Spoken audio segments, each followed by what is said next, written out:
पर इस चुनाव से इतना तो स्पष्ट हो गया कि कांग्रेस के बस की बात नहीं है भारतीय जनता पार्टी को हराना। भूपेंद्र हुड्डा जी को ऑब्जर्वर बनाया राजस्थान का, और पिता पुत्र दोनों ने खूब प्रचार भी किया राजस्थान में।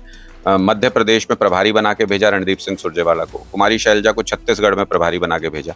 एक स्टेट से 3 लोग जाके 3 स्टेट्स को डुबो के आ गए, कांग्रेस को हरवा के आ गए वहां पे बुरी तरह से। तो ये तो जहां जीत जाते हैं वहां कहते हैं मोदी फैक्टर चल गया, जहां हार जाते हैं वहां पे कहते हैं नहीं नहीं मोदी जी तो थे ही नहीं, स्टेट लड़ रहा था अपने आप। लोगों को दिखता है कि गुजरात में जहां पे चुनाव ही नहीं हो रहा था, कांग्रेस पार्टी लड़ ही नहीं रही थी, वहां आम आदमी पार्टी ने पहले ही चुनाव में 41 लाख वोट लिए, बीजेपी की नाक में दम कर दिया। मोदी जी को जगह जगह जाके हर शहर में रैली करनी पड़ी। उनसे अपने डिपार्टमेंट तो चल नहीं रहे। स्वास्थ्य विभाग 2 महीने में 2 फाइल क्लियर हुई, 2500 फाइल पेंडिंग है।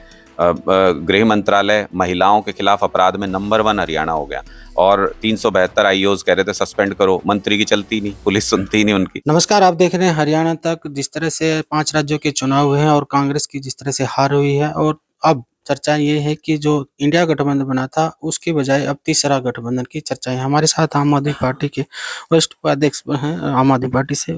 सर, जिस तरह से जो बात चल रही है, जो चर्चाएं हैं तीसरे मोर्चे की, उसको लेकर कितना मतलब स्पष्ट किए? देखिए, कल भी कोऑर्डिनेशन कमेटी की बैठक हुई है। मुझे नहीं पता किस तरीके की चर्चाएं हैं, पर इस चुनाव से इतना तो स्पष्ट हो गया कि कांग्रेस के बस की बात नहीं है भारतीय जनता पार्टी को हराना।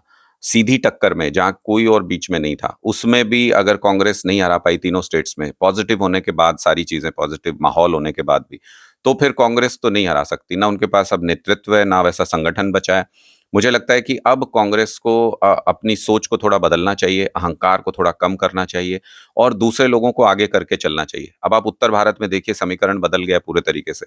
उत्तर भारत की अब हम सबसे बड़ी पार्टी हैं, 2 स्टेट्स में आम आदमी पार्टी की सरकार है, कांग्रेस की सिर्फ 1 स्टेट में सरकार है। तो फिर रोल भी उसी तरीके से चेंज होना चाहिए। एक बड़ा रोल आम आदमी पार्टी को इस इंडिया गठबंधन में मिलना चाहिए, हमें ज़्यादा रिप्रेजेंटेशन मिलना चाहिए, हमारी स्ट्रेटेजीज में हमारा ज़्यादा योगदान होना चाहिए, नेतृत्व में हमारे चेहरे को आगे लेके चलना चाहिए। उस तरीके से अगर साथियों को आगे लेके चलेगी कांग्रेस पार्टी, मुझे कोई शक नहीं है कि 2024 में ये प्लेट उलट सकती है पूरी तरह से, और भाजपा को हराया जा सकता है लोकसभा चुनाव के अंदर। लेकिन उसके लिए कांग्रेस को अपना अहंकार छोड़ के सारी पार्टियों को साथ लेके चलना पड़ेगा।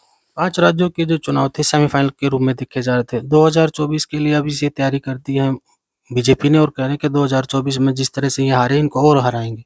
देखिए, मैं तो कह ही रहा हूँ, ये भारतीय जनता पार्टी की जीत से ज्यादा कांग्रेस पार्टी की हार है, उनके नेतृत्व की, उनकी संगठन क्षमता की, उनके काम करने के तरीके की हार है। अब आप देखो, एक हरियाणा स्टेट से ही 3 लीडर्स को 3 दिशा में भेजा। भूपेंद्र हुड्डा जी को ऑब्जर्वर बनाया राजस्थान का, और पिता पुत्र दोनों ने खूब प्रचार भी किया राजस्थान में। मध्य प्रदेश में प्रभारी बना के भेजा रणदीप सिंह सुरजेवाला को, कुमारी शैलजा को छत्तीसगढ़ में प्रभारी बना के भेजा। एक स्टेट से 3 लोग जाके 3 स्टेट्स को डुबो के आ गए, कांग्रेस को हरवा के आ गए वहां पे बुरी तरह से। तो अगर ऐसे लोगों को, और खूब गुटबाजी करते हैं ये लोग, तो अगर ऐसे लोगों को आगे करके कांग्रेस को लगता है कि ये चुनाव जीत सकते हैं, तो ये इनकी गलतफहमी है। ये हरियाणा में भी कांग्रेस पार्टी को खत्म कर दिया इन्होंने पूरी तरह से। अब लोग विकल्प देख रहे हैं, और विकल्प में आम आदमी पार्टी का नाम सबसे पहले आता है, सबसे ऊपर आता है, क्योंकि हमारे पास मजबूत नेतृत्व भी है, हमारे पास संगठन क्षमता भी है, और हम जहां भी हमने मजबूती से लड़ाई लड़ी, वहां हमने दिखाया भी है कि हम भारतीय जनता पार्टी को टक्कर भी दे सकते हैं और पटखनी भी दे सकते हैं। 2024 के लिए जिस तरह से बीजेपी तैयारी कर रही है, जो दूसरे तीसरा मोर्चा अगर बनेगा तो उसकी कौन-कौन सी पार्टियाँ होंगी? क्या कांग्रेस शामिल होगी इसमें? देखिए, मुझे लगता नहीं है कि तीसरा मोर्चा फाइट तो 2 तरफ़ा ही होनी है, आमने-सामने ही, और उसमें एक तरफ अगर भारतीय जनता पार्टी और उनके साथियों का गठबंधन है, 30-35 पार्टियों का, तो उसके सामने एक मजबूत गठबंधन इसी तरह का, जो समान विचारधारा के लोग हैं, जो देश में कॉन्स्टिट्यूशन को, संविधान को बचाना चाहते हैं, वो सब एक मंच पे आए हैं। और संविधान और लोकतंत्र बचाने के लिए तो मजबूती से लड़ाई लड़नी पड़ेगी, सारे लोगों को साथ में लड़ना पड़ेगा। मुझे लगता है कि मंथन इसमें कांग्रेस को करने की ज़रूरत है इस रिज़ल्ट के बाद। बाकी कुछ नहीं बदला है, पहले भी जिस तरह से गठबंधन था वो अभी भी है, वो सारे साथी अभी भी, कल भी मीटिंग हुई है सारे साथियों की, एक विचार लेके आगे चल रहे हैं कि संविधान को बचाना है, और उसमें कामयाब हो सकते हैं। बस एक चीज़ बदली है कि कांग्रेस का अहंकार थोड़ा कम होना होगा, कांग्रेस को सोचना होगा, मंथन करना होगा, और दूसरे लोगों को स्पेस देके चलना होगा, तब हम 2024 में जीत हासिल कर सकते हैं। जिस तरह से मोदी फैक्टर काम किया है, मोदी हर जगह प्रचार किया, अब बीजेपी चाह रही है कि हरियाणा में एक साथ चुनाव लोकसभा के साथ। कुछ नहीं, मोदी फैक्टर तो ये सब प्रोपेगेंडा है। तमिलनाडु में मोदी फैक्टर चला नहीं था, कहाँ सब जगह प्रचार किया मोदी जी ने, 1% वोट भी नहीं आया भारतीय जनता पार्टी का। तो ये तो जहाँ जीत जाते हैं वहां कहते हैं मोदी फैक्टर चल गया, जहां हार जाते हैं वहां पे कहते हैं नहीं नहीं मोदी जी तो थे ही नहीं, स्टेट लड़ रहा था अपने आप में।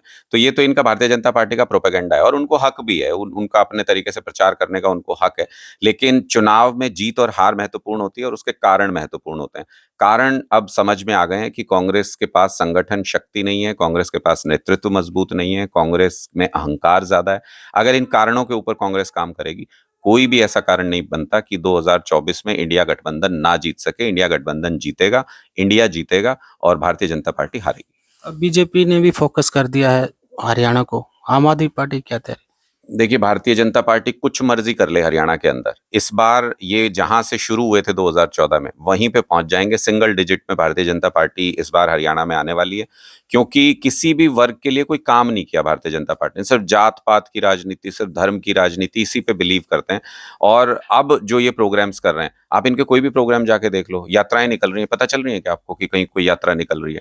कोई लोग ही नहीं आते इनके प्रोग्राम में। अमित शाह जी आए, सिरसा आए, इधर पानीपत में आए, कहीं लोग ही नहीं आए इनके प्रोग्राम के अंदर। सरकारी अधिकारियों को सिविल ड्रेस में सरकारी बसों में भर भर के वहां पे दिखाने की कोशिश करते हैं कि भीड़ आई है, लेकिन लोगों ने सुनना बंद कर दिया। भारतीय जनता पार्टी कोई हरियाणा में उनके लिए दरवाजे बंद कर दिए। इनके एलाई पार्टनर ऑलरेडी सरेंडर कर चुके हैं, वो हरियाणा के अंदर जेजेपी का शटर डाउन हो चुका है।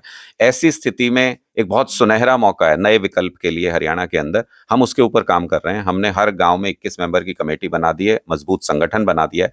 हमको पूरी उम्मीद है कि हरियाणा के लोग सुनहरे भविष्य के लिए नए विकल्प को जरूर चुनेंगे। आपने कहा कि भीड़, बीजेपी की जो रैलियों में भीड़ नहीं दिखती, लेकिन फिर भी वो चुनाव जीत रहे हैं। अपने संगठन के दम पे चुनाव लड़ते हैं ये लोग, अपने पैसे के दम पे ये लोग चुनाव लड़ते हैं। और सबसे बड़ी बात, मैंने आपको फिर कहा, ये भारतीय जनता पार्टी की जीत से ज्यादा कांग्रेस की हार है, उसकी नीतियों की, उसके संगठन की, उसके नेतृत्व की हार है। इसलिए हमने ये कहा कि अब हर जगह ये चर्चा चल रही है, भाई कांग्रेस के बस की बात तो नहीं है, कांग्रेस तो नहीं हरा सकती बीजेपी को। इसलिए वो ये देखते हैं कौन हरा सकता है। तो फिर उनको दिखता है कि दिल्ली के अंदर हमने बार बार बीजेपी को पटकनी दी है, उनको दिखता है एमसीडी चुनाव में भी बार हमने पटकनी दी है बीजेपी को, उनको दिखता है कि अकाली बीजेपी को हमने पंजाब के अंदर किस तरीके से मात दी, सारी स्ट्रेटेजी अपना ली। अमित शाह जी चिट्ठी और मोदी जी वहां जाके उन्होंने कहा कि हाँ मुझ पे हमला हो जाता, ये हो जाता, सब कुछ कर लिया, उसके बावजूद हमने वहां पे हरा के दिखाया। लोगों को दिखता है कि गुजरात में जहां पे चुनाव ही नहीं हो रहा था, कांग्रेस पार्टी लड़ ही नहीं रही थी, वहां आम आदमी पार्टी ने पहले ही चुनाव में 41 लाख वोट लिए, बीजेपी की नाक में दम कर दिया। मोदी जी को जगह जगह जाके हर शहर में रैली करनी पड़ी। तो इसलिए अब लोगों को दिखता है कि भाई टक्कर तो आम आदमी पार्टी दे सकती है, जब ये लड़ते हैं तो मजबूती से लड़ते हैं।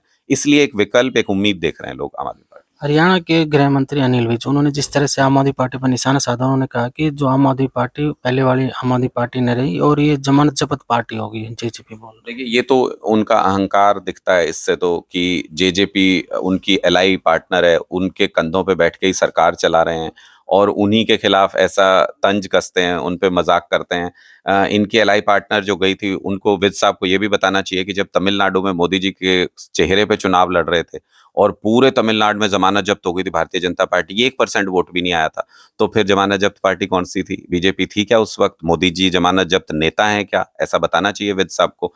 लेकिन मुझे लगता है कि जिस अहंकार में अनिल विज जी हैं, उनसे अपने डिपार्टमेंट तो चल नहीं रहे। स्वास्थ्य विभाग 2 महीने में 2 फाइल क्लियर हुई, 2500 फाइल पेंडिंग है। गृह मंत्रालय महिलाओं के खिलाफ अपराध में नंबर 1 हरियाणा हो गया और 372 आईओज कह रहे थे सस्पेंड करो, मंत्री की चलती नहीं, पुलिस सुनती नहीं उनकी। तो मुझे लगता है जो उनके मंत्रालय हैं वो तो उनकी सुनते नहीं, उनके मुख्यमंत्री उनकी सुनते नहीं, उनकी पार्टी उनकी सुनती नहीं। तो फिर जहां मौका मिलता है वहां सुनाते हैं, कहीं भी माइक मिल जाए वहां अनाप शनाप कुछ भी बोल के चर्चाओं में रहना चाहते हैं। इससे नहीं हो पाएगा विद साहब, आपको इस बार कमर कसनी पड़ेगी, अपनी बेल्ट टाइट कर लीजिए और अपनी सीट बचाने की जुगत लगाइए। इस बार आम आदमी पार्टी ऐसा ना हो कि वहां जमानत जब्त कराए आपके अपने एरिया में। और 2024 के लिए आप पूरी तैयारी कर रहे हैं? पूरी मजबूती से आम आदमी पार्टी की तैयारी है 2024 के लिए। हम अभी अपनी यात्रा शुरू करेंगे कुछ दिन के बाद और पूरे हरियाणा में हर विधानसभा के अंदर हम यात्रा करेंगे, प्रचार करेंगे, लोगों तक जाएंगे, अपनी नीतियों को बताएंगे। हमें पूरी उम्मीद है कि कांग्रेस से मोह भंग होने के बाद लोग पूरी तरह से अब ये मान रहे हैं कि कांग्रेस के बस की बात नहीं है। और 2 अटेम्प्ट भी कर लिए, 14 में 19 में कांग्रेस ने, यही हुड्डा साहब थे, बोले हम बनाएंगे सरकार, नहीं बन पाई। तो अब लोगों को लगता है नहीं ये नहीं कर पाएंगे, तो अब आम आदमी पार्टी की तरफ लोग उम्मीद से देख रहे हैं। हमें पूरी उम्मीद है 2024 में पूरे बहुमत की, एक तरफा बहुमत की सरकार हरियाणा में बनाएंगे। ये थे अनुराग ढांडा जी, जिनका कहना था कि जो 5 राज्यों में जो चुनाव हुए और कांग्रेस की जिस तरह से हार हुई है, अब जनता को भी जो है वो तीसरे मोर्चे के उस बारे में सोचना चाहिए, और जो आम आदमी पार्टी एक बड़ी पार्टी है, उसको लेकर कांग्रेस को सोच विचार करना चाहिए। हरियाणा तक के लिए रोहतक से मैं सुरेंद्र सिंह।